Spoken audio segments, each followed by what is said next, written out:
Sir, কোনো কথা শোনা যাচ্ছে না।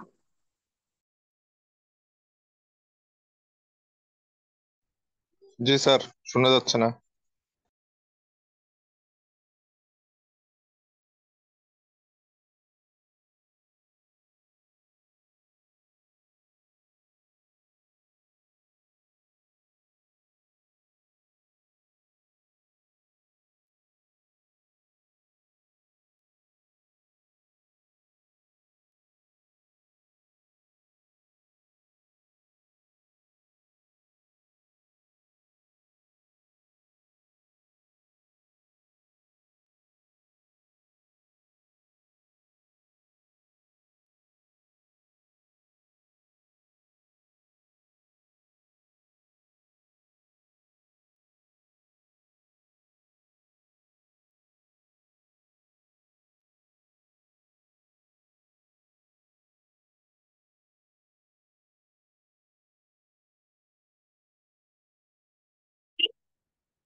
সাউন্ড আসছিল স্যার।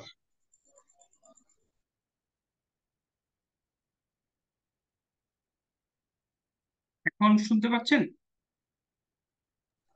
জি জি, স্যার, জি শোনা যাচ্ছে। আচ্ছা আচ্ছা। এইটা হচ্ছে একটা প্রবলেম আর কি বর্তমানে, মানে আপনারা আমাকে শুনতে পাচ্ছেন কি পাচ্ছেন না এটাও বোঝা যায় না। মানে আমার একটা অভিজ্ঞতা খুবই এত খুব খারাপ, মানে আমি আমার মতো ক্লাস শুরু করে দিয়েছি, কারণ আমরা জিজ্ঞেস করি কোনো কেউ রিপ্লাই দেয় না আর কি। তো যাক, থ্যাংক ইউ সো মাচ যে তাও কেউ জানালেন আর কি। আচ্ছা, আমাদের মেইনলি হচ্ছে আজকে আমাদের প্রথম সেশন, যে সেশনে একটা বিজনেস কিভাবে কাজ করে আমরা মেইনলি ওই পার্টটা নিয়ে একটু আলাপ করব। 40-50 মিনিটস এর একটা সেশন হবে। এরপরে হচ্ছে ডে 2 থেকে আমরা চলে যাবো এইচআর কি, পার্সোনাল ম্যানেজমেন্ট কি, ওগুলোতে, এবং ডে 3 থেকে আমরা অরিজিনাল একদম এইচআর এর কাজে ঢুকে যাব।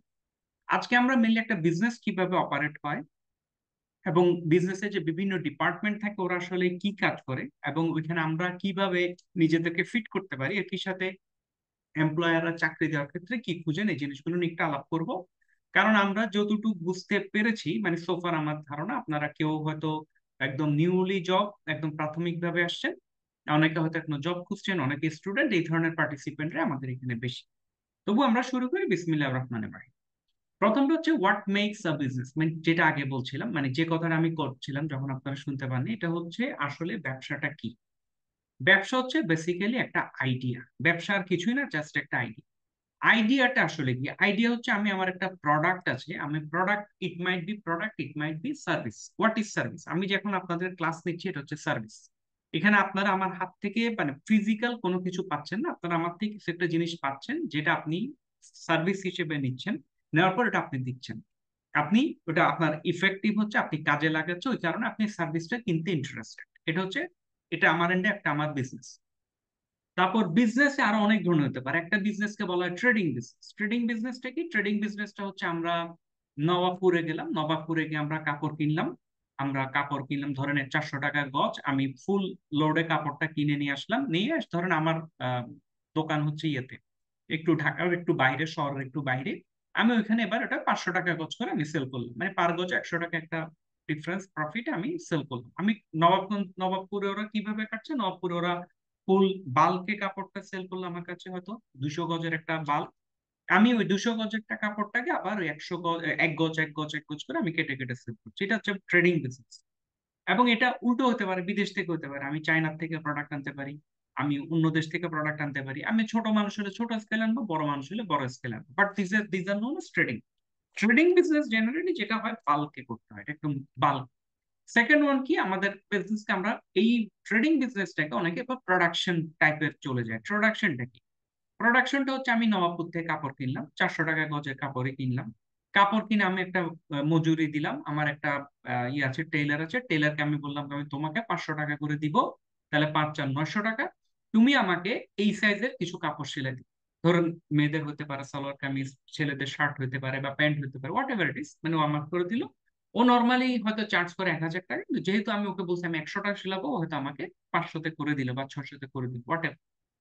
আমি 900 করে সেলালাম, আমি এরপর এটাকে 1200 1400, based on my investment, based on my customer, based on my target, ওটার উপর বেস করে আমি এটা সেল করলাম, কিন্তু বাট নট লেস দেন 1200। এখানে যেটা একটু মার্জিনটা বড়, মার্জিনটা বড় বলতে 400 টাকা কাপড়, 500 টাকা মজুরি, 900, আমি যদি 1200 থেকে 1500 বেচতে পারি 600 টাকা প্রফিট। কিন্তু যখন আমি 600 টাকা প্রফিটটার জন্য যেতে চাই, তখনই কি হচ্ছে, আমার কিন্তু কিছু ইনভেস্টমেন্ট চলে আসছে। আমার একটা আসছে, আমার একটা টেইলার আসছে। টেইলার না হলে আমার কাপড়টা সেলাবে কে? তারপর আমার ওই কাপড়গুলো রেখে সেলানোর জন্য আমার একটা রাখার স্পেস প্রয়োজন হয়েছে। আর আমার হয়তো একটা ছোট একটা শোরুম নিয়েছে, খুবই ছোট, অথবা আমার বাসার মধ্যে একটা রুমকে আমি ডেডিকেটেড ওটার জন্য ইউজ করলাম। তাহলে ওটাও কিন্তু আমার একটা one kind of cost. Third one হচ্ছে, আমি কাপড় সেলাই ফেললাম, কাপড়টা কিনবে কে? কাপড় কেনার জন্য আমার লোক লাগবে, কেনার জন্য মানে কেনার জন্য না, বেচার জন্য লোক লাগবে। তাহলে আমি হয়তো সেলসম্যান, ঠিক আছে, তাহলে সেলসম্যান মার্কেটিং করতে হবে, আপনি জানবেন কিভাবে আমার কাছে কাপড় আছে? তাহলে আমি আমি হয়তো কিছু ভিজিটিং কার্ড করলাম, কিছু ছবি তুললাম, আত্মীয় স্বজনদের হোয়াটসঅ্যাপে পাঠালাম, বন্ধু বান্ধবদের মেসেঞ্জারে পাঠালাম, বাট ইটস নট ইনাফ, কারণ সবাই তো কিনবে না। তখন দেখা যায় কি, আমাকে আরো বড় স্কেলে যেতে হবে। তখন আপনি করলেন কি, আস্তে আস্তে হোয়াটসঅ্যাপ লাইভে গেলেন, রাতের বেলা লাইভ করলেন, আপনি ভিডিও করলেন, সব মানে আপনি বিভিন্ন ভাবে সেল করা শুরু করছেন। এবং এক পর্যায়ে আপনি ভিডিও করার জন্য বাইরের লোক আনেন। মানে আপনি ইনফ্লুয়েন্সার যারা বলে, যে ইনফ্লুয়েন্সার বললো কি আমাকে 50,000 দিতে হবে, আমি আপনার কাপড় বেচে দিব, বাট আই আই 50,000 থেকে 1 লাখ টাকা দিতে হবে। তা আপনি দেখলেন কি আমি আটকে গেছি, এক পিস কাপড়ও সেল হয় না, আমি ইনভেস্ট করে ফেলছি অলরেডি 5 লাখ টাকা, তখন আপনি ঠিক আছে আমি তোমাকে 1 লাখ টাকা দিব। উনি হয়তো করলো, করার পর হয়তো আমার সেল হলো, হয়তো হলো না। কিন্তু দেখেন এখানে একটা বড় জব বাস্টেন্স ক্রিয়েট হওয়া শুরু হয়েছে। যে মুহূর্তে আমরা প্রোডাকশনে যাচ্ছি, ওই মুহূর্তে আমাদের জিনিসটা বড় হওয়া শুরু হয় ট্রেডিং থেকে। তারপরে আপনার এই ধরনের বিভিন্ন রকম বিজনেস। আবার অনেকের হচ্ছে ধরেন গ্রামীণ ফোন আমাদের কি দেয়? প্রোডাক্ট। প্রোডাক্ট হচ্ছে বাতাস নেটওয়ার্ক, তাই না? তাহলে এটা ওয়ান কাইন্ড অফ সার্ভিস, এটা কিন্তু ডিরেক্ট প্রোডাক্ট খুঁজে পাওয়া মুশকিল। কিন্তু আপনি একটা ল্যাপটপের দোকানে গেলে, যখন ল্যাপটপ কিনছেন, আপনাকে একটা ল্যাপটপ দেয়, একটা ফিজিক্যাল প্রোডাক্ট পাচ্ছে। তাহলে এটাই হচ্ছে মেইনলি একটা ইস্যু। বিজনেসটা কি? বিজনেস হচ্ছে সেটা মেইনলি আইডিয়া। আইডিয়াটা যাই হোক না কেন, ওই আইডিয়াতে আপনার টার্গেটটা, end of the day what is our target? আমরা যারা ব্যবসা করব, আমাদের টার্গেট হচ্ছে দিন শেষে প্রফিট করা, গ্রো করা। প্রফিট মানে আপনি ধরেন, আমরা যখন ছোট আকারে ছিলাম, ধরেন আমরা সবার কথা বলছি, ধরেন আপনি 10,000 টাকা ইনভেস্ট করেন, আপনি 12,000 টাকা 13,000 টাকা সেল করেন, 3,000 টাকা প্রফিট হয়, ইউ আর হ্যাপি।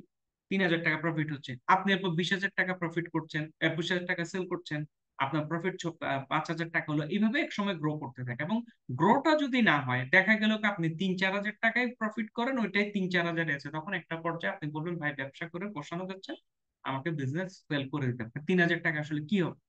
এখন এইগুলো হচ্ছে গোল।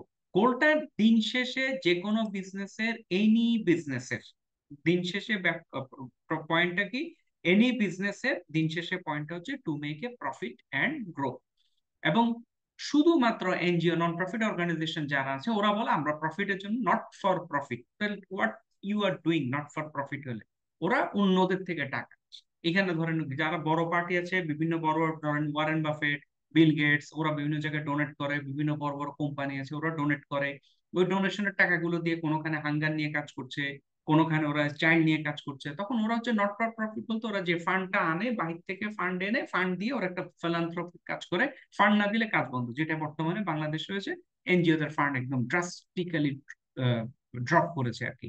কিন্তু তার কারণটা কি? না, এনজিও যদি ফান্ড না থাকে, আলটিমেট কি করবে? আলটিমেট ছাঁটাই করে দেবে। কারণ ওর আদার্স কোনো ওয়ে জানা নেই আর্ন করার, কারণ ওর কোম্পানিটা রেজিস্ট্রেশন করা হয়েছে নট ফর প্রফিট। সুতরাং ও চাইলেও প্রফিটেবল কোনো বিজনেস করার ওর কোনো সুযোগ নেই। এবং একই সাথে বিজনেসের একটা বড় পার্ট হচ্ছে team work and coordination to succeed. বিজনেসে যদি আপনার টিম ওয়ার্ক না থাকে, ওই বিজনেস কোনো দিন গ্রো করবে না। বিজনেসের টিম ওয়ার্ক হচ্ছে মোস্ট ডিফিকাল্ট পার্ট, বর্তমানে আরো ডিফিকাল্ট পার্ট।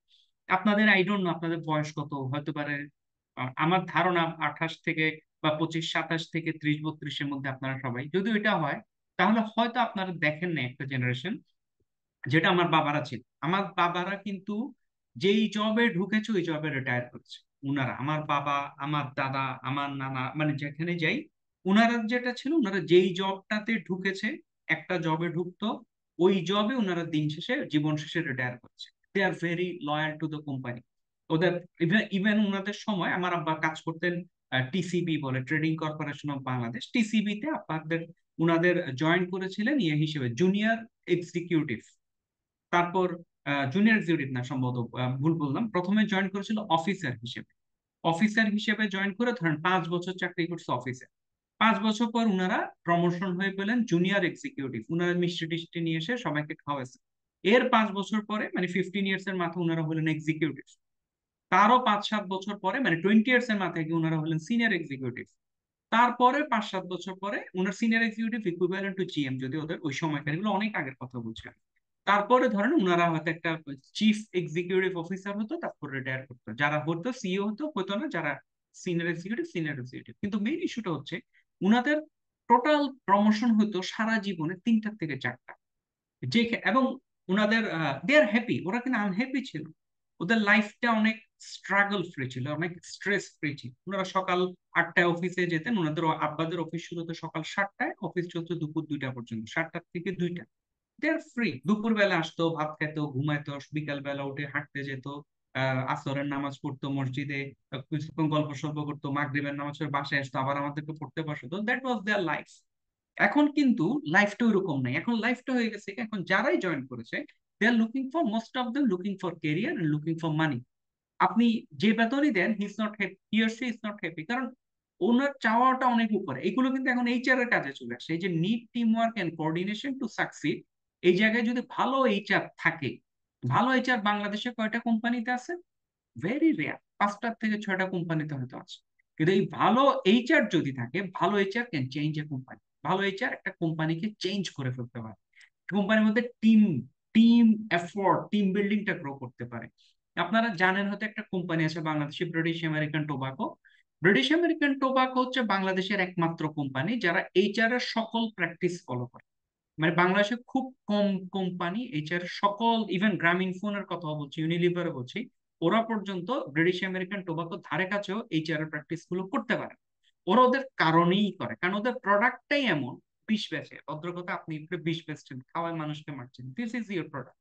এখন ওই প্রোডাক্ট যখন করছেন, লোকের মনে যদি ওই ধরনের গিল্টি ফিল করে করে, ওটা তো করা, ওরা ওই জন্য যে কোনো ভাবে পিপলকে হ্যাপি রাখা, টিমকে রেখে ওরা এমন ভাবে গ্রো করে। আপনি বিএটিতে কাজ করে 5 বছর পর চলে গেলেন, ইউ আর এক্স বিএটি, আপনার একটা এক্স বিএটি, ইউ হ্যাভ এ ফিলিং। আপনি আরো 20 বছর পর আপনি নিজে একটা কনসালটেন্সি ফার্ম শুরু করলেন বা কিছু একটা করলেন, আপনার যত বিএটির যত পুরনো এমপ্লয়ি, কারেন্ট এমপ্লয়ি যারা আছে, সবাই আপনাকে কাজ দিবে। দে লাভ দেয়ার ব্র্যান্ড। ওরা ওদের লাভ টিমকে অসম্ভব পছন্দ করে। এবং এই যে টিম ওয়ার্ক এবং কোঅর্ডিনেশন বিএটির যেটা আছে, এটার পেছনে এইচআর এর যথেষ্ট ভূমিকা আছে। মানে বিএটির এইচআর বাংলাদেশের একমাত্র এইচআর যারা এইচআর এর মোটামুটি সকল ধরনের প্র্যাকটিস গুলো ফলো করতে পারে। এবার হচ্ছে আমরা এবার একটা মেইন পার্টে ঢুকি। এই যে বিজনেস নিয়ে কথা বললাম, বিজনেসে আসলে কোন ডিপার্টমেন্ট আছে, ওরা আসলে কি করে, কতগুলো ডিপার্টমেন্ট আছে, কারা আছে, এবং ওরা কি করে এই কোম্পানিগুলো। এখন এটা ধরেন একটা হোল বিজনেস, এই জিনিসটাকে একটা হোল বিজনেস হিসেবে কাউন্ট করলাম। এটা হচ্ছে টোটাল হচ্ছে 100%। এই 100%-এর মধ্যে আসলে কাদের কেমন কন্ট্রিবিউশন, এটা কিন্তু কোনো হার্ড এন্ড ফাস্ট না। এটা হচ্ছে বিভিন্ন ইয়ারা, আপনার কি বলবো, এক্সপার্টরা বিভিন্ন কোম্পানির উপরে বেস করে একটা জেনেরিক এনেছে। জেনেরিক মানে জেনারেলি এটা হয়, কিন্তু এটা একদম রুলস বলতে পারেন না যে এটাই হয়, কারণ একদম ফুল রিভার্সও হতে পারে কোম্পানির উপরে বেস করে। তবুও জাস্ট আমরা ফর আন্ডারস্ট্যান্ডিং, আমরা একটু জাস্ট কোম্পানির কোন কোন ডিপার্টমেন্ট কিভাবে কাজ করে আমরা জিনিসটা একটু বুঝার চেষ্টা করি।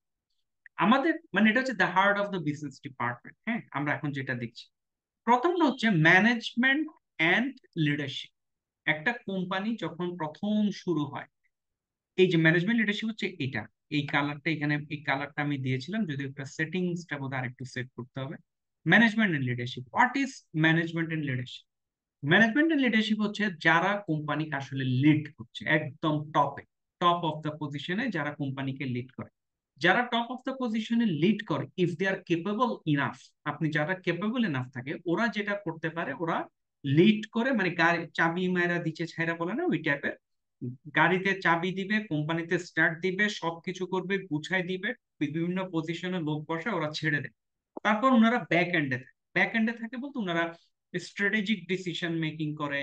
উনারা কোম্পানিকে ফার্দার কিভাবে গ্রো করবে ওইটা ভাবে, কোম্পানিকে আমি সেকেন্ড কোথায় নিতে পারি, যদি প্রফিট হয় প্রফিটটা কেমন হচ্ছে, প্রফিট কি করলে প্রফিট বাড়বে, কোন জায়গায় আমরা কাজ করতে পারি, আমরা কি প্রোডাক্ট ডাইভার্সিফিকেশন বাড়াবো কিনা, এই পার্ট গুলো করে ম্যানেজমেন্ট এন্ড লিডারশিপ। এবং they are the strategic thinker, they are the highly strategic thinker. আপনারা দেখবেন ব্যাংকের এমডি, যতগুলো ব্যাংকের ম্যানেজিং ডিরেক্টর আছে, উনারা আসলে কে? দে আর পেইড এমপ্লয়ি। সকল ব্যাংকের সকল ম্যানেজিং ডিরেক্টর পেইড এমপ্লয়ি। তাহলে ব্যাংকের হু আর দ্য ওনার্স? ওনার্সরা হচ্ছে যারা এই ব্যাক এন্ডে আছে। এই ওনার্সরা কি করে? ওনার্স তো প্রথম দেখে, ধরেন এই ব্যাংকের প্রফিট হচ্ছে কিনা, প্রফিটটা কেমন হচ্ছে, কি করলে কি হয়, প্রফিটটা কি করলে বাড়ানো যায় আমরা ব্যাংকে। এবং ওনারা কি করে, প্রাথমিকভাবে সবাই যখন প্রথম ব্যবসা শুরু করে, প্রথম ব্যবসাতে সবার একটা লার্নিং হয়।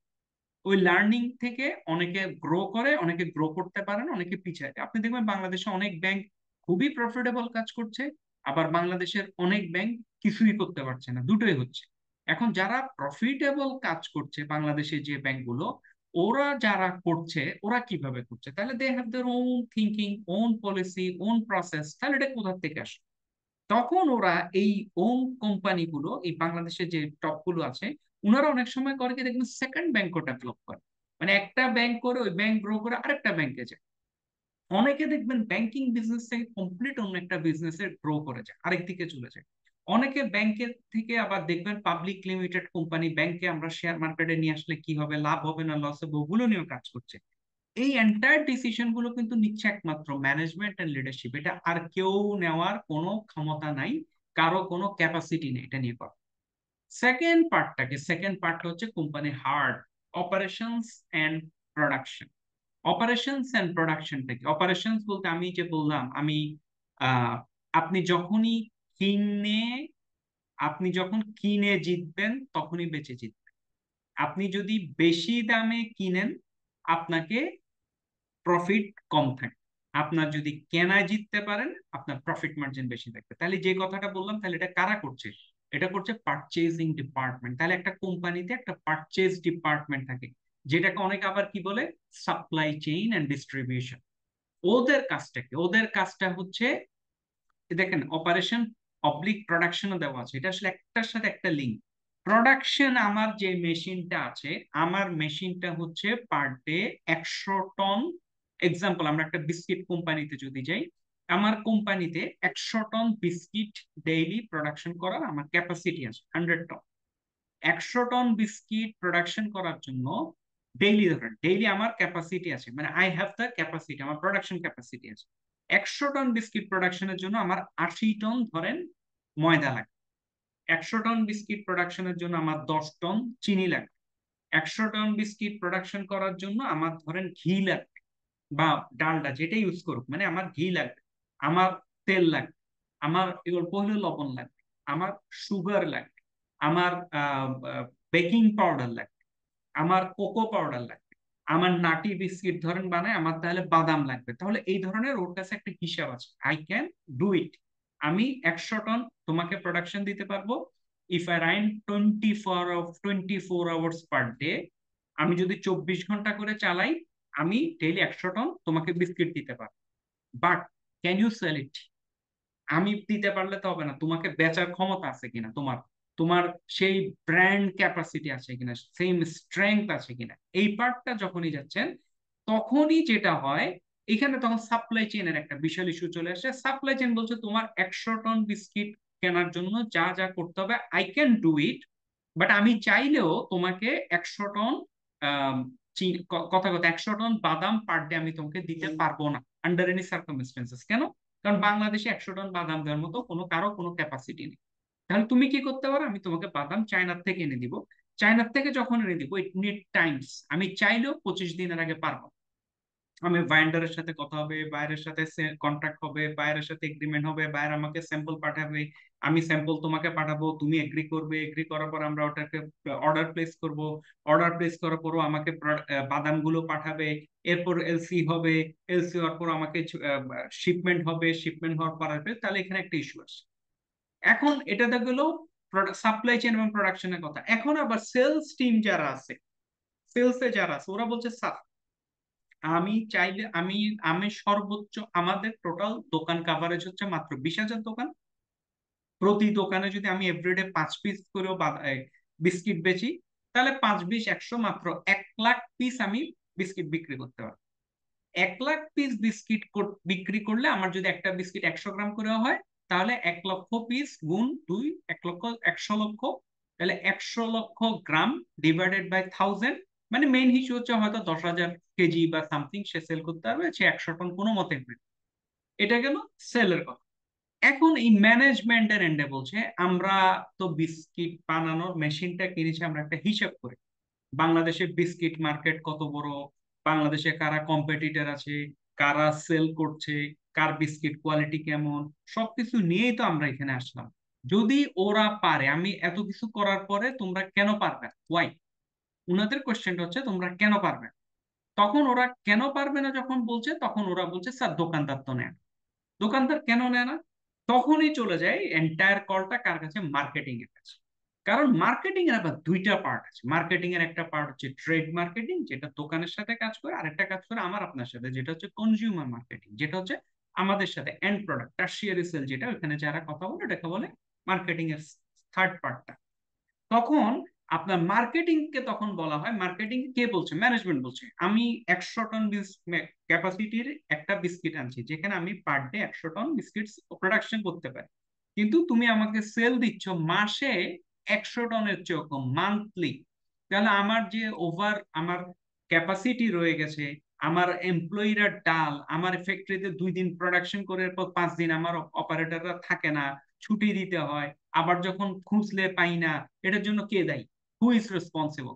তখন মার্কেটিং কে ধাতানি দেয়, তখন মার্কেটিং আবার বলছে তাহলে আমরা একটা ইয়ে করি, মার্কেটিং প্ল্যান করি, এই করি সে করি, ওরা আবার বিভিন্ন রকমের প্ল্যান অনেক কিছুতে যায়। তাহলে ম্যানেজমেন্ট এবং লিডারশিপের পর দেখেন একটা অপারেশন এবং প্রোডাকশনের জন্য খুবই কঠিন একটা পার্ট আছে যদি প্রোডাকশন রিলেটেড একটা কোম্পানি হয়। এবং একই সাথে এই প্রোডাকশনের সাথে সরাসরি একদম ক্লোজলি লিঙ্ক হচ্ছে সেলস। মানে আপনারা যদি এখানে পাই চার্ট গুলো দেখেন, দেখবেন এইটাকে একটু কম্পারেটিভলি অন্যদের চেয়ে বড় দেখানো আছে। কারণ sales is the most important area of any company.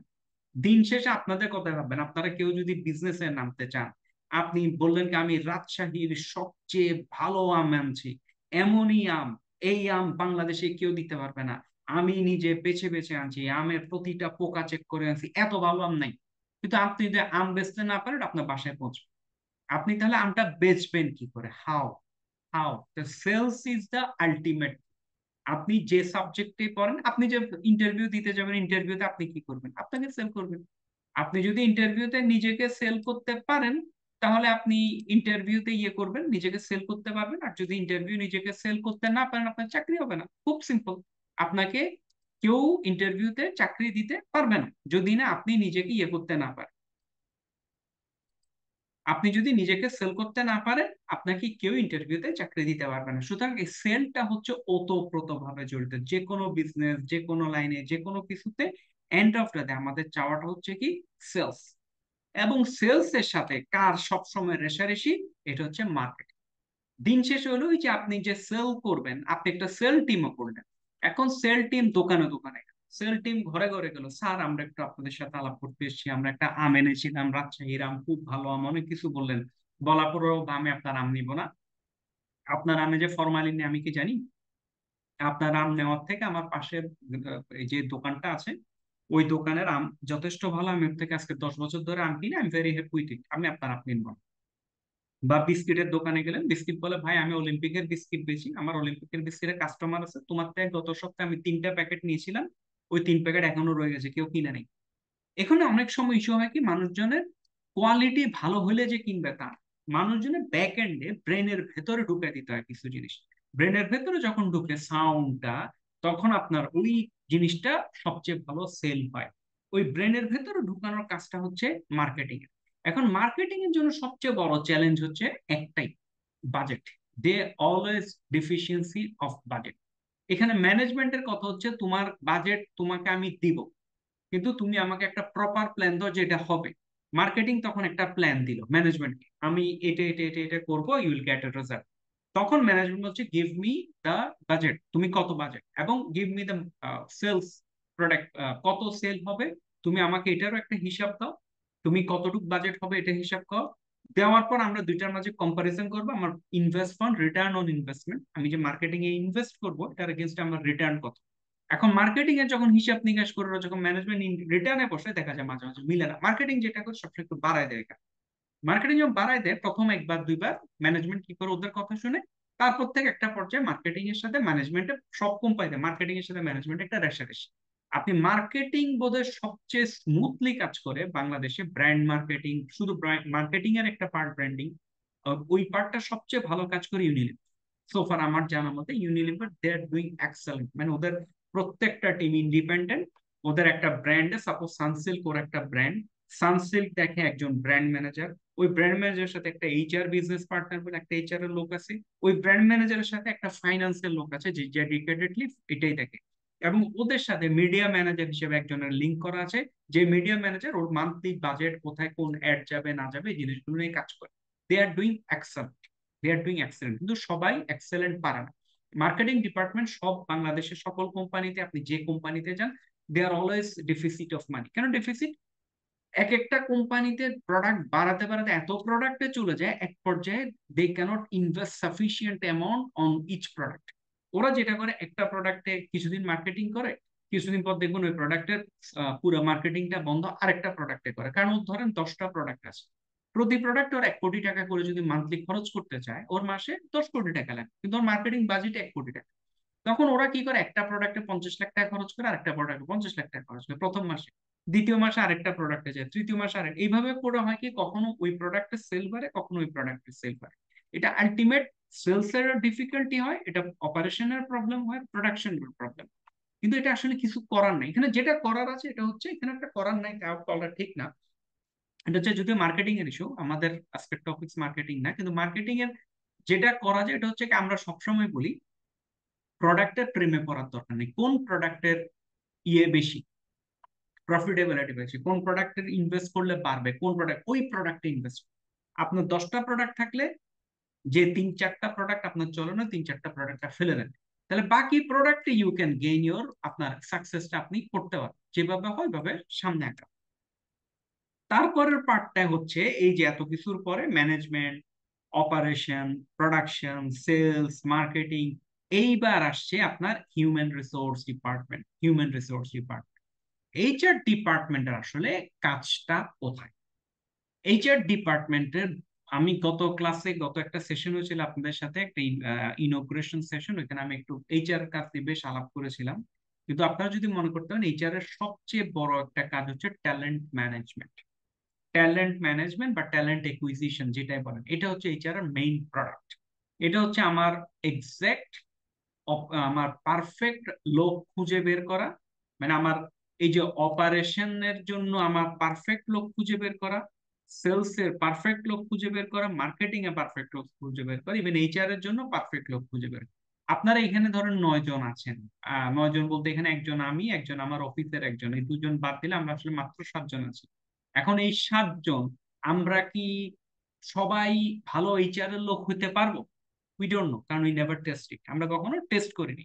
কিন্তু এটা এইচআর এর জানতে হবে, যখন ইন্টারভিউ নিবে, হি or she is capable of doing the HR job. কেন?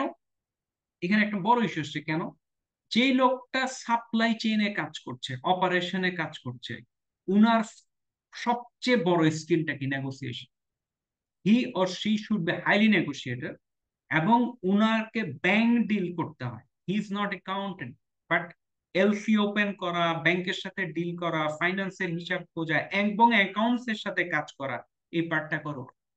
এখন ওই লোকে হচ্ছে মুখ চোরা, মেল দিতে ভয় পায়, কথা বলতে ভয় পায়, তর্ক করতে পারে না, কেউ চেপে বসলে সরে যায়, তাহলে উনি পারবেন এটা? This is not his job.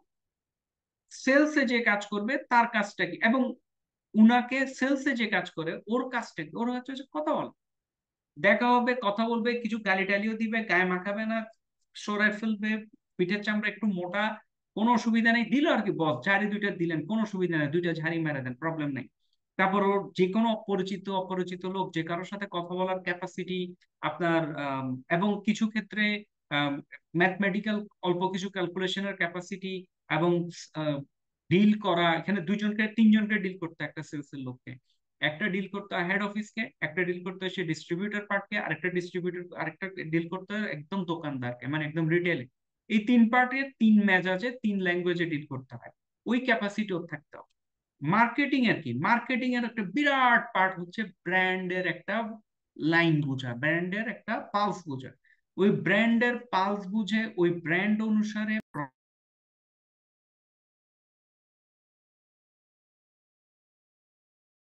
ওই ব্র্যান্ড অনুসারে কাজ করা হচ্ছে মার্কেটিং এর কাজ।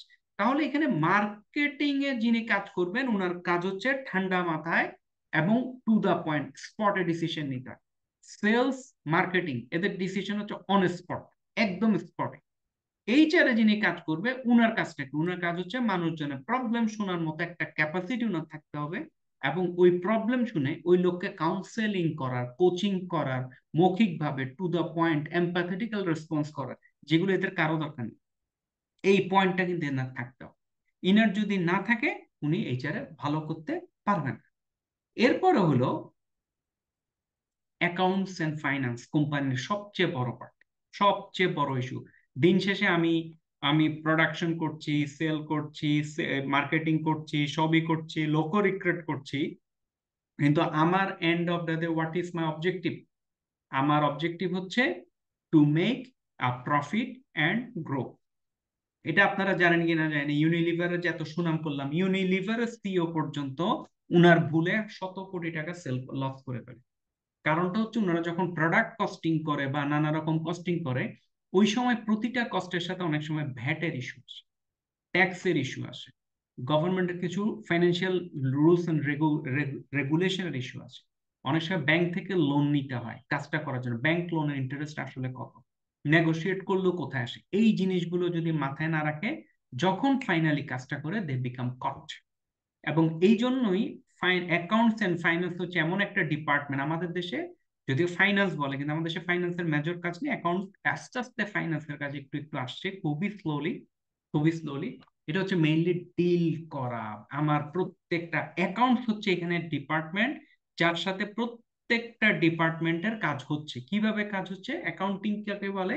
Accounting is the language of business. একটা লাইনে যদি বলি, একটা ব্যবসাতে যত কিছু হচ্ছে সব কিছুকে যখন আমরা নাম্বারে কনভার্ট করছি তখন ইট ইজ অ্যাকাউন্টিং।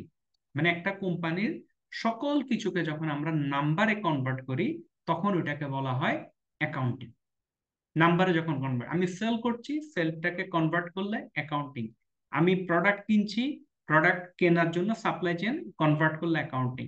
প্রোডাকশনে আমার প্রোডাকশন হয়েছে, প্রোডাকশন হওয়ার পর আমার কিছু বিস্কিট হাফ ডান, কিছু বিস্কিট হয়ে গেছে, কিছু বিস্কিট স্টোরে আছে, দিস ইজ অ্যাকাউন্টিং। আমি জিনিস কিনি নাই এখনো কিন্তু কেনার জন্য আমি কমিট করে ফেলেছি, দিস ইজ অ্যাকাউন্টিং। সবই figure, end of the day ওর কাছে বিস্কিট না, ওর কাছে এটা হচ্ছে নাম্বার।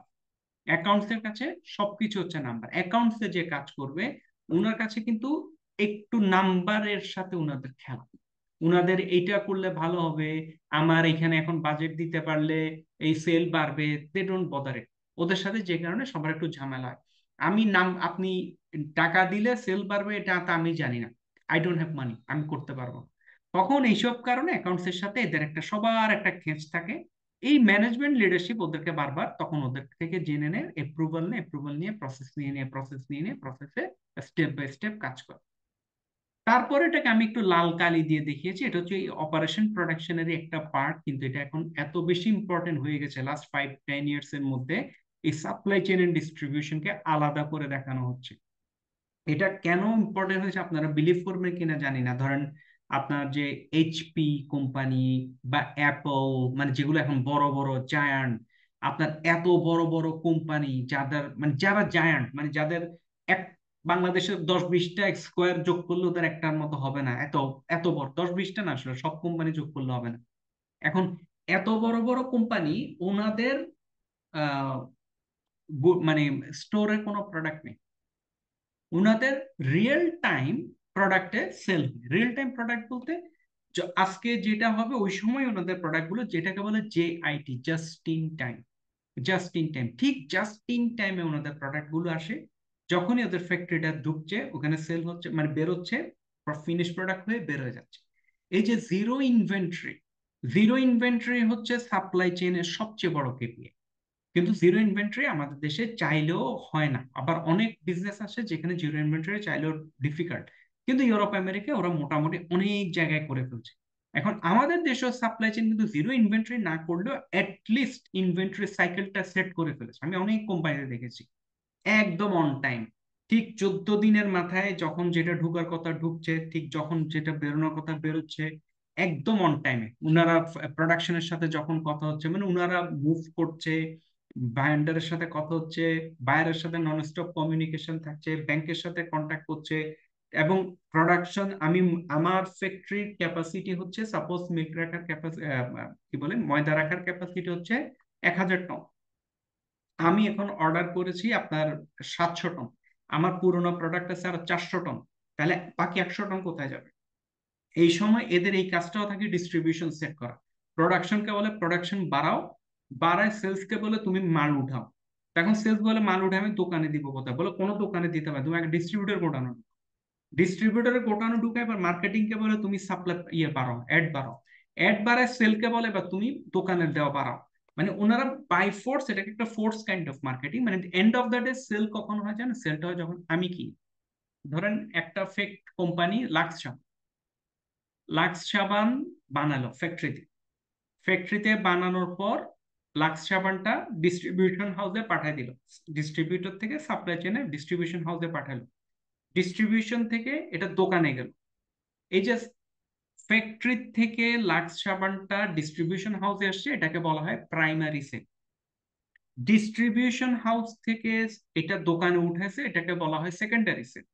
এটাকেও কিন্তু সেল ধরে না, ওরা সেলটা ধরে যখন এটা আমি কিনে ফেললাম, আমি গেলাম সাজ্জাদ হাসান দোকানে গিয়ে আমি শেলফ থেকে নিলাম, ক্যাশ টাকা দিলাম, এটাকে বলা হয় টার্সিয়ারি সেল।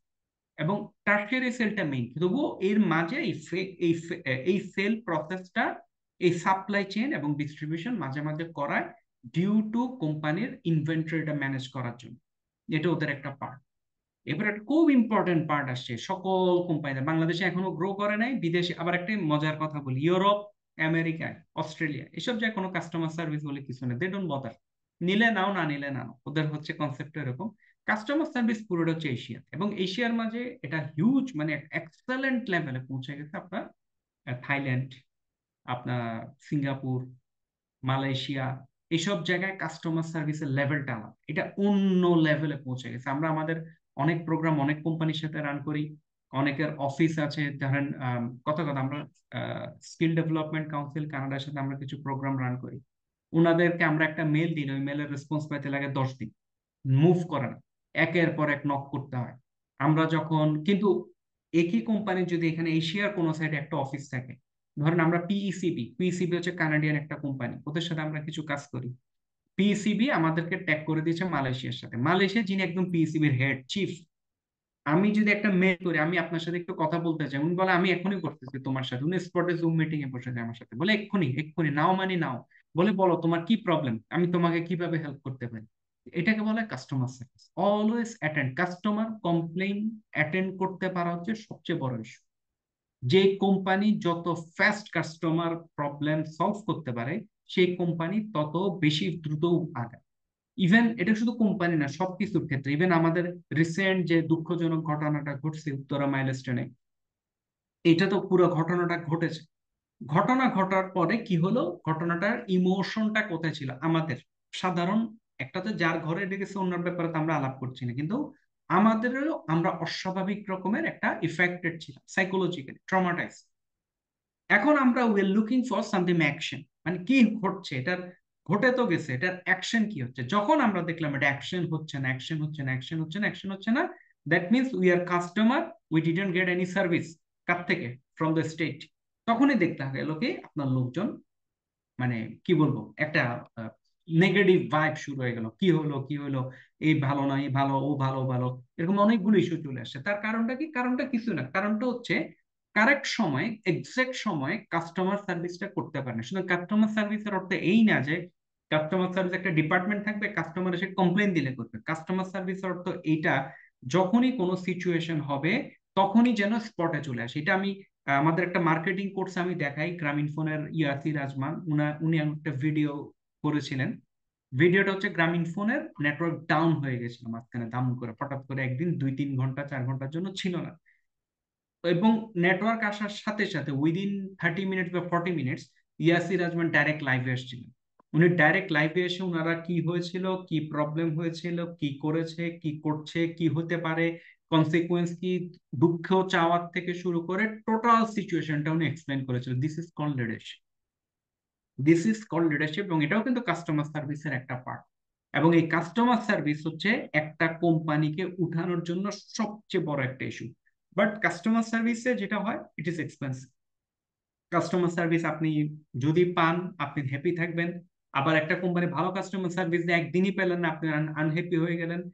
এবং কাস্টমার সার্ভিসটা হচ্ছে কন্টিনিউয়াস, মানে আপনি 1 মাস ভালো দিলেন, 2 দিন খারাপ দিলেন, এরকম কোনো সুযোগ নেই। এটা প্রত্যেকটা কলই মানে পারফেক্ট রাখতে হয়, এবং এটা কঠিন। এটা আসলেই কঠিন কাস্টমার সার্ভিসের এই পার্টটা।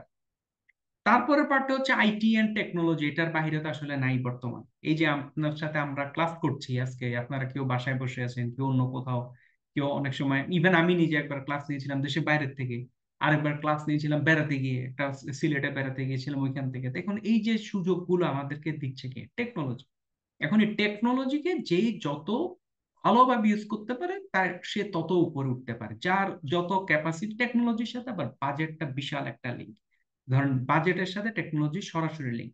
যার যত বাজেট ভালো এবং টেকনোলজিতে যত ইনভেস্ট করতে পারে, সে তত বেশি অটোমেটেড যেতে পারে, ওর কাস্টমার সার্ভিস তত ভালো হয়, এবং ওর এই যে অ্যাকাউন্টস ফাইন্যান্স বলেন, সাপ্লাই চেইন বলেন, এইচআর বলেন, মার্কেটিং, সেলস, অপারেশন সবকিছু ইমপ্রুভ করে। কেন?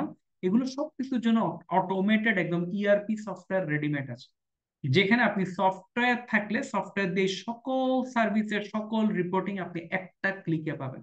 এটা ইনস্টল করতে বা রেডি করতে হয়তো 1 বছর সময় লাগবে, কিন্তু 1 বছর পরে your life will be good. আপনি লাইফটা খুব সুন্দরভাবে ইউজ করতে পারবেন।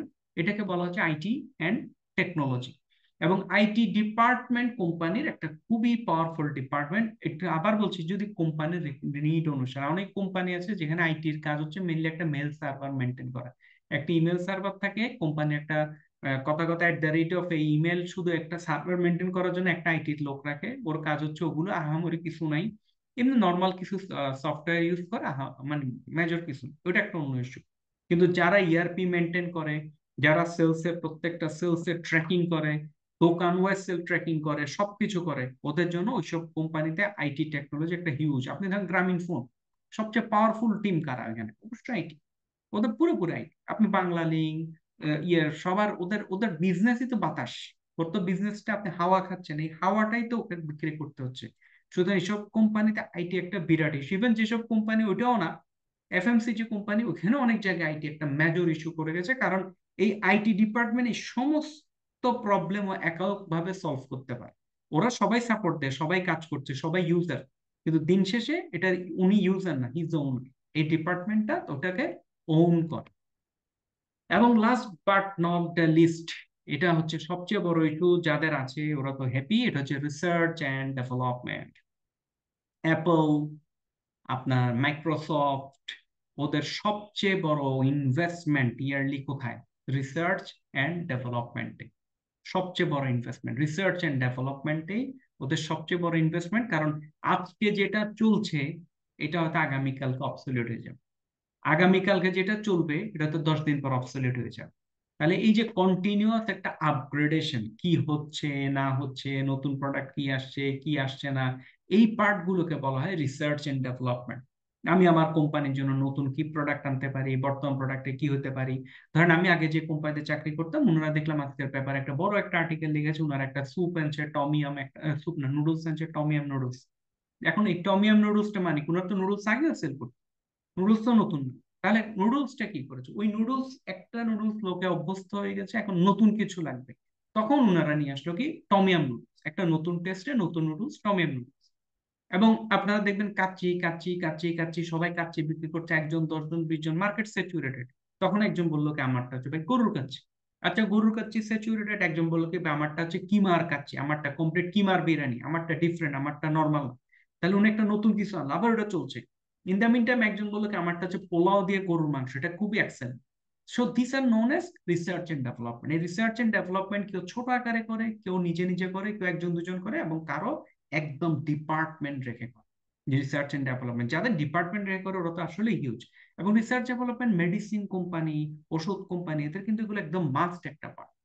এবার হচ্ছে আমরা যদি 100তে এটাকে ভাগ করি, আসলে এই কাজের ওয়েট, আমি আবার বলছি, এটা কিন্তু কোনো হার্ড অ্যান্ড ফাস্ট রুল না, এটা জেনারিক একটা হিসাব করেছে। জেনারেলি এই ধরনের হয়।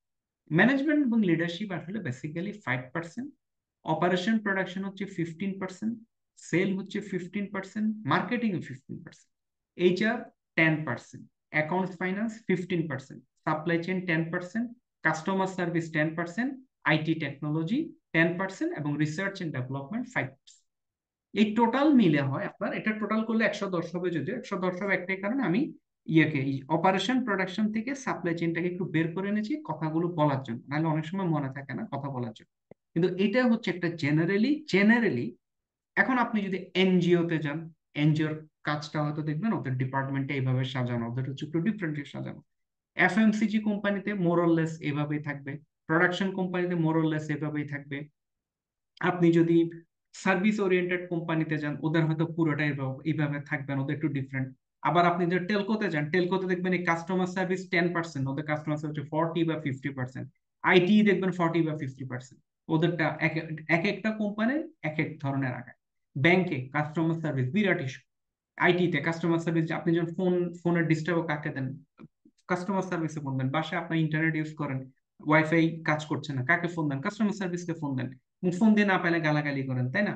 সুতরাং এই কাস্টমার সার্ভিস, আইটি, এগুলো সবকিছু একটার সাথে একটা লিঙ্ক। কোনটা এটা কোম্পানি ওয়াইজ একটু বাড়ে একটু কম। এরপর হচ্ছে আমি একটু লাস্ট একটা টপিকসে 5 মিনিট আলোচনা করে, এটা হচ্ছে কি, আপনি, আপনারা যারা এখানে আছেন, হোয়াট মেক্স ইউ এমপ্লয়েবল? আপনি আপনাকে কিভাবে সেল করতে পারবেন একজন এমপ্লয়ির কাছে? আপনি আপনাকে সেল করার প্রথম কাজই হচ্ছে কমিউনিকেশন। ফার্স্ট যেটা, এটা হচ্ছে কমিউনিকেশন। যার কমিউনিকেশন যত ভালো, তার সেলিং ক্যাপাসিটি ভালো, তার সেল হওয়ার সম্ভাবনা বেশি। আপনি যদি নিজেকে সেল করতে চান, আপনাকে আপনার কমিউনিকেশন নিয়ে কাজ করতে হবে। কমিউনিকেশন সবকিছু নিয়ে চলে। কমিউনিকেশন বলতে শুধু ভার্বাল কমিউনিকেশন না, কমিউনিকেশন ভার্বাল নন ভার্বাল দুইটাই। আপনি বডি ল্যাঙ্গুয়েজ, কিভাবে বসছেন, কিভাবে কথা বলছেন, আপনি কুঁচকে আছেন কিনা, আপনার টোন কি, টোনালিটি, ভয়েস কি, সবকিছু মিলে কমিউনিকেশন। কোন কোন প্রশ্নের উত্তর কিভাবে দিচ্ছেন, সব ইস্যু। 2 নাম্বার, কোম্পানি আরেকটা জিনিস সবসময় খুঁজে, এটা হচ্ছে আপনি টিম ওয়ার্ক করতে পারবেন কিনা। অনেকে আছে individual he is excellent, but টিমে হি ইজ নট গুড। কিন্তু কোম্পানি সবসময় টিম ওয়ার্কই দরকার। কারণ আপনি টিমে যদি প্লেয়ার না হন, আলটিমেট আপনি অন্যদের ডিস্টার্ব করবেন বা অন্যরা আপনাকে ডিস্টার্ব করবে। সুতরাং আপনি টিম ওয়ার্কে খেলতে পারেন কিনা। থার্ড ওয়ান হচ্ছে, আপনি প্রবলেম সলভিং করার ক্যাপাসিটি আছে কিনা। প্রবলেম সলভিং অর্থ কি? What does it mean by problem solving? Problem solving অর্থ হচ্ছে আসলে অপশন, নাথিং বাট অপশন। অপশনটা কি? আপনি এখন যে কোনো একটা প্রবলেম হচ্ছে, আমি সামনে কি পথ, আমরা বেশিরভাগ হচ্ছে আমি তো কিছু দেখতে, আমি এখন কি করবো, আমি এখন কি করবো, সামনে কি করবো, ডানে যাবো না বামে যাবো, this, then you are not a problem solver, you have a excellent, মানে lackings of your problem solving capacity. আপনার প্রবলেম সলভিং ক্যাপাসিটি আছে কি? লাস্ট ওয়ান হচ্ছে basic understanding of business function. এই যে কথাগুলো বললাম, এই কথাগুলোকে আপনার যদি মাথায় নিয়ে, এগুলোর উপর কেস স্টাডি পড়ে, এগুলোর উপর কিছু আইডিয়া করে যদি আপনার ইন্টারভিউ বোর্ডে যেতে পারেন, কথা বলতে পারেন, এবং ওইখানে যদি ওরা বুঝে you understand business, basic understanding, basic. এখানে আমি আবার বলছি বেসিক কেন, কারণ বেসিকের পরের লেভেলে যেতে গেলে 5 বছর চাকরি করতে হবে মিনিমাম ওইটাতে। এবং যে যে ডিপার্টমেন্টে কাজ করে এর বাইরে অনেক অনেক কিছু জানা না।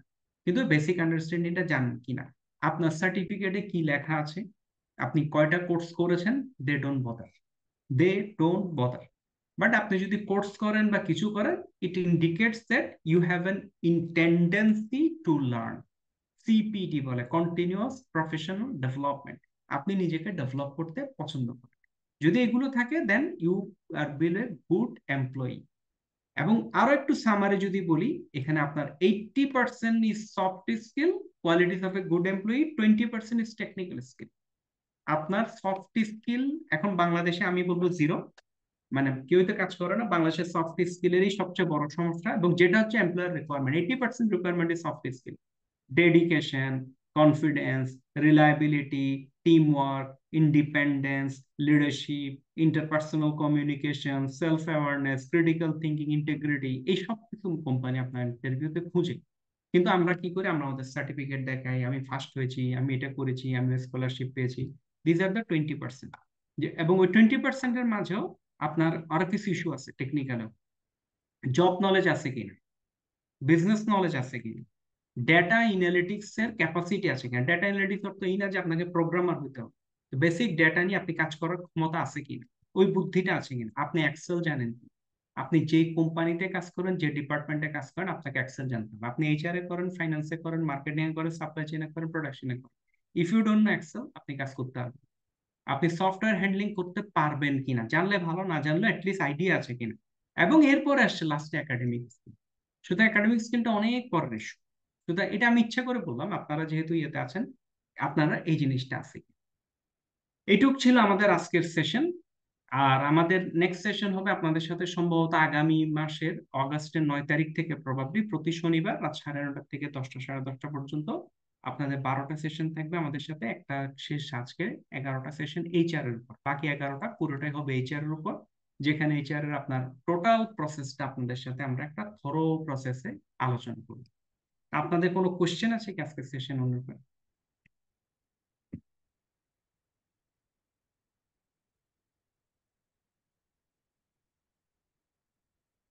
আচ্ছা, আমি ধরে নিচ্ছি কোনো কোশ্চেন নাই। তাহলে আপনাদের সাথে ইনশাল্লাহ হয়তো দেখা হবে ইনশাল্লাহ আগামী মাসের অগাস্টে ইনশাল্লাহ। জি, আর আসসালামু কোনো আলাইকুম। স্যার স্যার জি কোনো ম্যাটেরিয়ালস কি প্রোভাইড করা হবে কিনা? জি জি, আমরা যখন যে ক্লাস হবে, ক্লাস রেকর্ডিংও পাবেন, ক্লাসের ম্যাটেরিয়ালসটাও পেয়ে যাবেন, প্রেজেন্টেশনটাও পাবেন ইনশাল্লাহ। ঠিক আছে sir, thank you. Thank you so much. জি, আসসালামু আলাইকুম।